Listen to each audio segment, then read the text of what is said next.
आज बृहस्पतिवार को सुने श्री सत्यनारायण भगवान की व्रत कथा। जो भी भक्त इनकी कथा को श्रद्धा पूर्वक सुनेगा उसे मिलेगी मनोवांछित फल। तो प्रेम से बोलिए श्री सत्यनारायण भगवान की जय। श्री सत्यनारायण भगवान का व्रत मानसिक शांति, धन वैभव की प्राप्ति एवं धर्म आस्था बढ़ाने के लिए किया जाता है। महात्म्य सत्य ही नारायण है, यह भाव सत्यनारायण की कथा से उभरता है। सत्य को साक्षात भगवान मानकर जीवन में उसकी आराधना करना ही सत्य व्रत है। केवल वचन से ही सत्य का पालन नहीं हो जाता और न सत्य शब्दों के बस में होता है, अपितु जिससे धर्म की रक्षा और प्राणियों का हित होता है। एक सत्यव्रती अपने उत्तम व्यवहार और शुभ कर्मों से ही भगवान की सच्ची पूजा करता है। लोग सत्यनारायण कथा के माध्यम से सत्य व्रत का सही रूप समझे तो वे सच्चे अर्थों में सुख समृद्धि के अधिकारी बन सकते हैं। एक बार देवर्षि नारद ने मृत्यु लोक पर दुखित मानव समाज की कष्ट निवृत्ति, प्राणियों को दुखों के निवारण का उपाय जब भगवान विष्णु से पूछा तो उन्होंने कहा, हे पुत्र, मृत्यु लोक में ही नहीं बल्कि स्वर्ग में भी अति दुर्लभ बड़ा ही पवित्र एक व्रत है, जिसे मैं तुम्हारे स्नेह से प्रेरित होकर आज प्रकट करता हूँ। श्री सत्यनारायण व्रत को विधि विधान पूर्वक करने से इस लोक में सुख और अंत में सद्गति को प्राप्त होती है। सत्य को ही भगवान स्वरूप मानकर जो व्यक्ति इस व्रत को करता है उसे प्रभु की कृपा का लाभ अवश्य मिलता है। प्रभु सत्य साधना से प्रसन्न होते हैं और उनकी कृपा से साधकों को लौकिक सुख और परलौकिक शांति निश्चय रूप से मिलती है। सत्य व्रत को अपनाने वाला दरिद्र भी भगवान की कृपा से धन्य धान्य से परिपूर्ण हो जाता है। उसके पास से संसार के कष्ट आपत्तियां डर कर भाग जाती है। वे विघ्न बाधा रहित जीवन जीते हैं। उन्हें इच्छित फलों की प्राप्ति होती है तथा उनके पाप नष्ट हो जाते हैं। श्री सत्यनारायण व्रत की कथा में विभिन्न कथानकों के माध्यम से ही एक ही तथ्य प्रमुखता से प्रकट होता है कि सत्यनिष्ठा अपनाने से इहलौकिक और परलौकिक दोनों जीवन सुख शांतिमय बनते हैं और इस सत्य वृत्ति को छोड़ने से अनेक प्रकार के कष्टों को भोगना पड़ता है।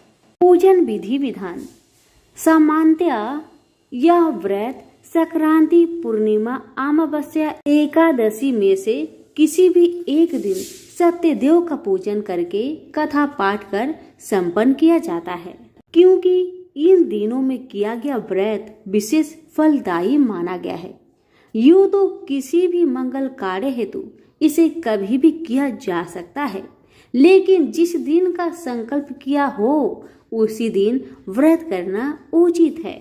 व्रत के दिन जो सामग्री लगती है उसको पहले से इकट्ठा कर लीजिए, जैसे केले के पत्ते, आम के पत्ते, तोरण के लिए पंच पल्लव, कलश, नवग्रहों के लिए लाल कपड़ा, भगवान के आसन के लिए सफेद कपड़ा, सालग्राम शिला, तुलसी दल, चंदन, चावल, अबीर, गुलाल, कुमकुम, लौंग, इलायची, नारियल, सुपारी, धूप, अगरबत्ती, पुष्प, अनेक मौसमी फल, केला, पंचामृत, दक्षिणा, नैवेद्य, नेहवाचन, प्रसाद के लिए पंजीरी, मिष्ठान आदि।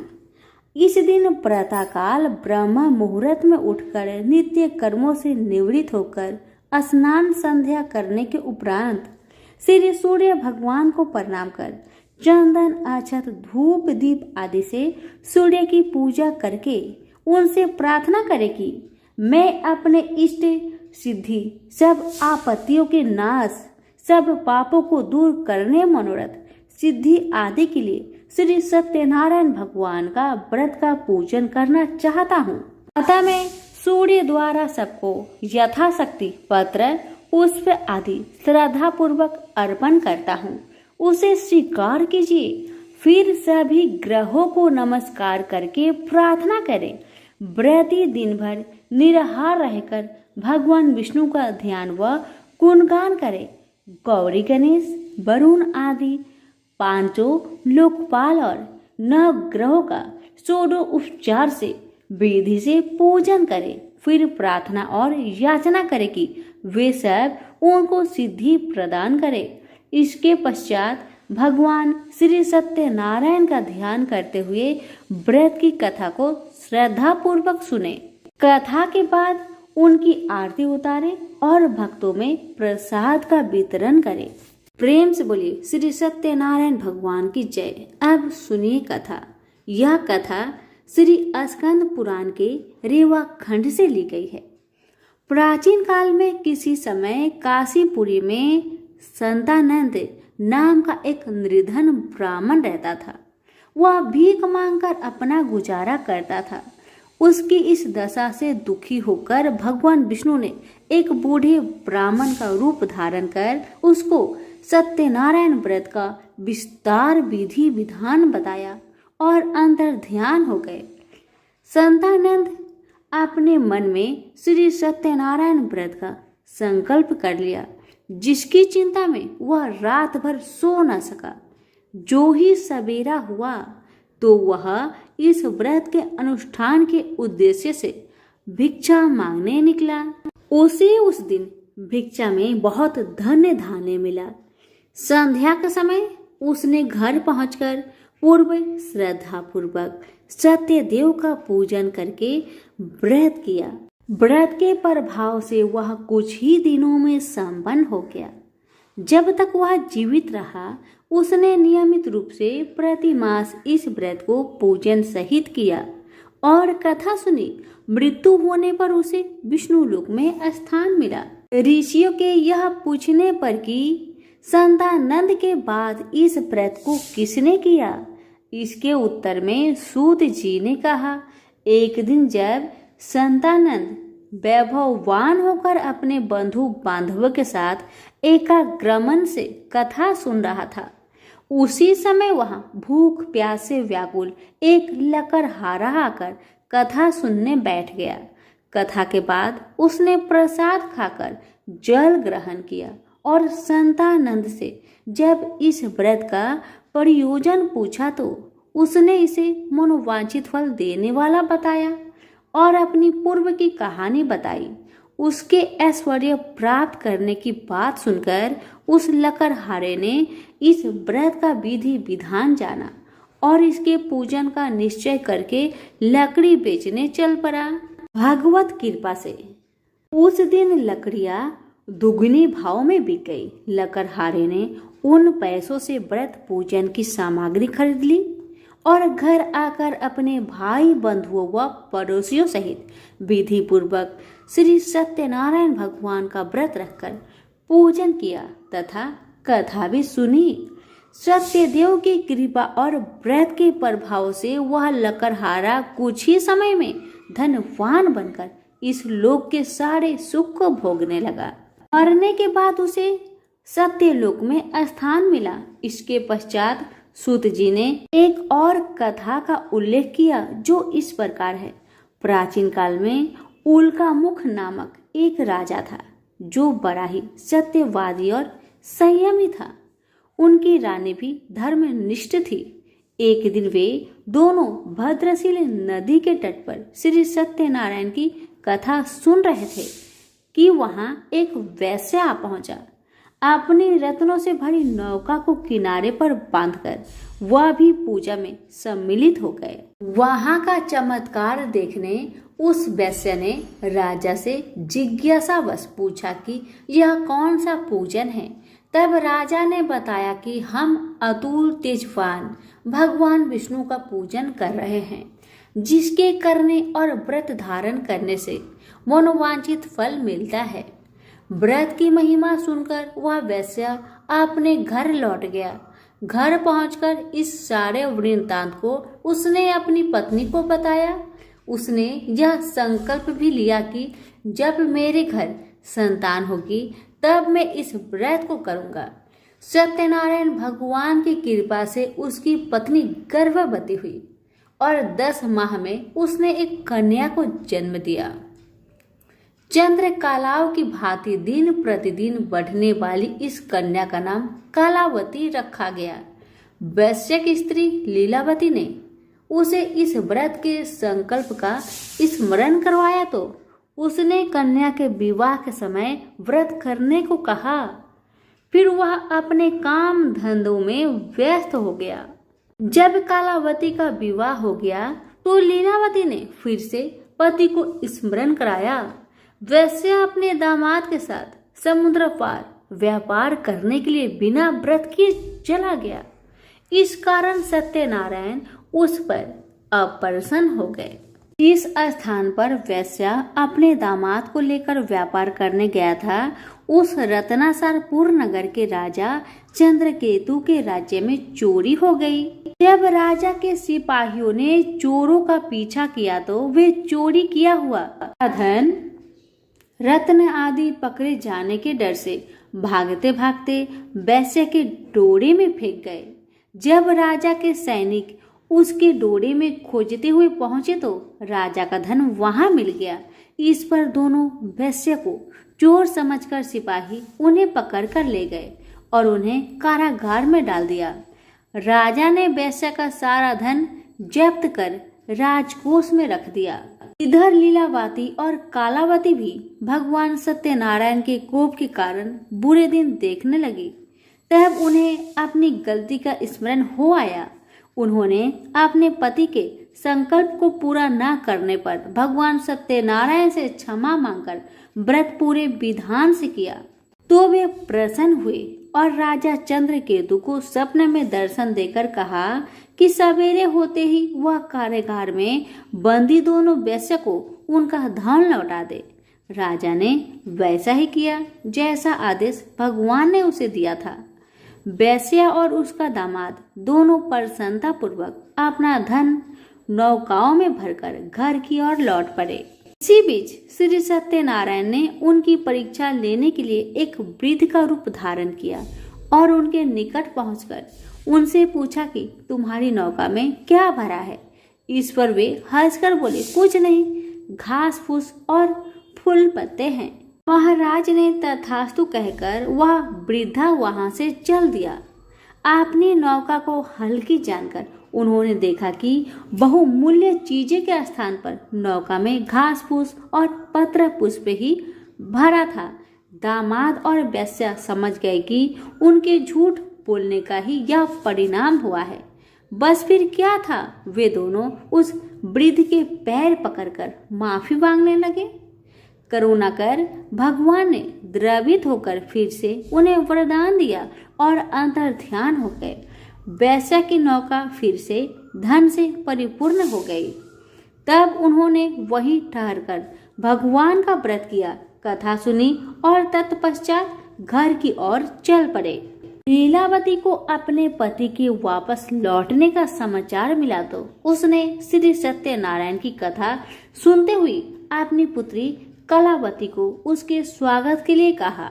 पति और पिता के आगमन की बात सुनकर कलावती कथा का प्रसाद लिए बिना ही उनके स्वागत के लिए दौड़ पड़ी। परंतु जैसे ही नदी के पास पहुंची तो वैश्य के दामाद की नौका जल में डूब गई। यह दृश्य देखकर लीलावती और कलावती छाती पीट पीट कर दहाड़े मारकर रोने लगी। इसी बीच आकाशवाणी हुई कि हे वानिक, तेरी कन्या सत्यदेव के प्रसाद को छोड़कर उसका अनादर करके पति से मिलने के लिए दौड़ पड़ी थी। यदि वह घर जाकर अब भी प्रसाद ग्रहण कर ले और फिर आए तो उसका पति भी जी उठेगा। यह सुनते ही कलावती घर की ओर दौड़ कर गई। उसने प्रसाद ग्रहण किया और अपने पिता तथा पति के लिए भी ले आई। तब सभी ने देखा कि उसके पति की डूबी हुई नौका जल में स्वतः ही बाहर निकल आई। फिर तो उस वैश्य व उसके दामाद के परिवार में जीवन पर्यंत इस व्रत को किया और कथा कराई। इसके बाद सूत जी ने एक कथा और बताई। एक बार तुंगध्वज नामक एक राजा वन में शिकार खेलने गया। वहां उसने अनेक जानवर का शिकार किया। जब वह लौट रहा था तो उसने एक बरगद के पेड़ के नीचे बहुत से लोगों को श्री सत्यनारायण व्रत की कथा करते देखा। राजा ने न तो भगवान का स्मरण किया और न ही उन लोगों के दिए प्रसाद को स्वीकार कर सेवन किया। अपने महल में लौटने पर जब उसे ज्ञात हुआ कि पुत्र पौत्र धन संपत्ति सभी कुछ नष्ट हो गया है, तो वन की घटना का उसे तुरंत ही स्मरण हो आया। वह फिर वन में लौटा और भगवान सत्यनारायण का व्रत पूजन किया, कथा कराई तो उसके प्रभाव से उसका सारा राज्य धन संपत्ति के अलावा राजवंश ज्यों का त्यों व्यवस्थित मिला। तब से राजा ने समय समय पर जीवन प्रयत्न श्री सत्यनारायण का व्रत पूजन कर कथा कराई और सुखमय जीवन व्यतीत किया। मरणोपरांत मोक्ष का भागी बना। बोलो सत्यनारायण भगवान की जय। वृंदावन बिहारी लाल की जय। एक समय की बात है, एक भाई बहन रहते थे। बहन का नियम था कि वह अपने भाई का चेहरा देखे ही खाना खाती थी। हर रोज सुबह उठती थी और जल्दी जल्दी घर का सारा काम काज करके अपने भाई का मुख देखने के लिए उसके घर से निकल जाती। एक दिन रास्ते में एक पीपल पेड़ के नीचे गणेश जी की मूर्ति रखी हुई थी। उसने भगवान के सामने हाथ जोड़कर कहा कि मेरे जैसा अमर सुहाग और मेरे जैसा अमर पिहर सबको दीजिए। यह कहकर वह आगे बढ़ जाया करती थी। हर दिन का उसका यही नियम था। जंगल के झाड़ियों के कांटे उसके पैरों में चुभा करते थे। एक दिन बहन भाई के घर पहुंची और भाई का मुख देखकर बैठ गई तो भाभी ने पूछा, पैरों में क्या हो गया है ननद जी? यह सुनकर उसने भाभी को जवाब दिया कि रास्ते में जंगल की झाड़ियों से गिरे हुए कांटे मेरे पाँव में चुभ जाते हैं। जब वह वापस अपने घर आ गई तब भाभी ने अपने पति से कहा कि रास्ते को साफ करवा दो। हमारी ननद यानी कि आपकी बहन झाड़ियों के रास्ते से आती है तो उसके पाँव में बहुत सारे कांटे चुभ जाते हैं। पत्नी की इतना बात सुनते ही भाई तुरंत उठा और हाथों में कुल्हाड़ी लेकर सारी झाड़ियों को काटकर रास्ता साफ कर दिया। और इसी कारण से गणेश जी का स्थान भी वहां से हट गया। यह देखकर भगवान गुस्सा हो गए और उसके भाई के प्राण को हर लिए। लोग अंतिम संस्कार के लिए जब भाई को ले जा रहे थे तब उसकी भाभी रोती हुई लोगों से कही, थोड़ी देर रुक जाओ, उसकी बहन आने वाली है। वह अपने भाई का मुख देखे बिना नहीं रह सकती। उसका यह हर दिन का नियम है। तब लोगों ने कहा, आज तो देख लेगी पर कल कैसे देखेगी? रोज के दिन की तरह बहन अपने भाई का मुख देखने के लिए जंगल में निकल दी। जब जंगल में उसने देखा कि सारा रास्ता साफ किया हुआ है तब वह आगे बढ़ी तो उसने देखा कि सिद्धि विनायक को भी वहां से हटा दिया गया है। तब उसने जाने से पहले गणेश जी को एक अच्छे स्थान पर रखकर उन्हें स्थान दिया और हाथ जोड़कर बोली, हे गणेश महाराज, मेरे जैसा अमर सुहाग और मेरे जैसा अमर पिहर सबको देना। और फिर इतना कहकर आगे निकल गई। लड़की की बात सुनकर भगवान गणेश सोच में पड़ गए, अगर मैं इसका नहीं सुना तो मुझे कौन मानेगा, हमें कौन पूजेगा? तब सिद्धि विनायक ने उसे पीछे से आवाज दिया कि बेटी, इस खेजड़ी की 7 पत्तियां ले जा और उसे कच्चे दूध में घोलकर भाई के ऊपर छींटा मार देना, वह उठकर बैठ जाएगा। यह सुनकर जब बहन पीछे मुड़ी तो उसने देखा कि वहां तो कोई नहीं है, लेकिन फिर भी उसके दिल से आवाज आई, जो मैंने सुना वैसे ही करती हूँ, देखा जाए क्या होता है। इतना सोचकर वह 7 खेजड़ी की पत्तियां लेकर अपने भाई के घर पहुंची। उसने देखा वहां कई लोग बैठे हुए हैं। भाभी बैठी रो रही है और पास में ही भाई का लाश रखा हुआ है। तब उसे रास्ते में जो आवाज सुनाई दी थी वही बात याद आई और उसने वैसा ही किया जैसे उसने सुना था। उसने खेजड़ी के 7 पत्तियों को बताए हुए नियम के तहत भाई के ऊपर इस्तेमाल किया। तब उसका भाई उठकर बैठ गया। भाई बोला बहन से, मुझे तो बहुत ही गहरी नींद आ गई थी। तब बहन बोली यह नींद किसी दुश्मन को भी ना आए और उसने सारी बात अपने भाई को बता दी। हे गणेश महाराज, जैसे आपने उस बहन की सुनी वैसे ही कहानी कहने वाले, हुक्कारे भरने वाले सभी की परिवार की सुनना और सभी के परिवार की रक्षा करना। सभी प्रेम से बोलिए गणेश महाराज की जय हो। धन्यवाद।